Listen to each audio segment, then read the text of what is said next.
And I'm not saying I disagree. I'm saying the analysis is too simplistic, and let me tell you why.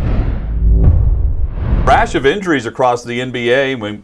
We read your column this morning at Outkick about LeBron's comments, the rash of injuries leading to more body breakdown based on the schedule. But you took a closer look at the NBA schedule. What do you think? LeBron certainly knows his body, but he's saying that he has warned everyone that the injuries and the schedule that we saw over the last 12 to 15 months would lead to some of the breakdowns we're seeing right now. Do you tend to agree just based on the injuries that we've noticed and noted so far? I don't agree, and I'm not saying I disagree. I'm saying the analysis is too simplistic, and let me tell you why.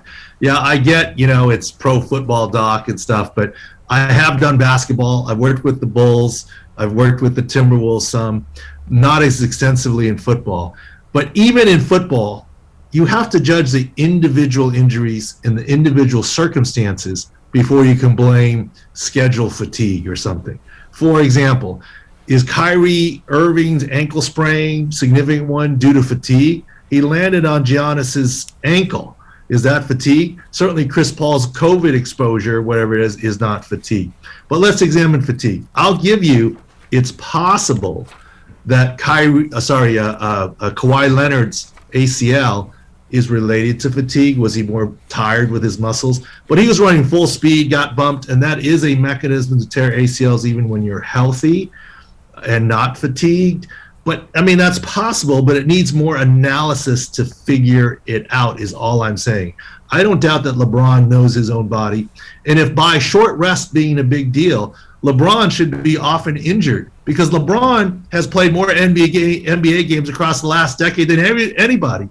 He's always playing to the end of the NBA Finals perennially, whereas the rest of the league, a lot of these guys have not been. So they've had more rest than what LeBron had.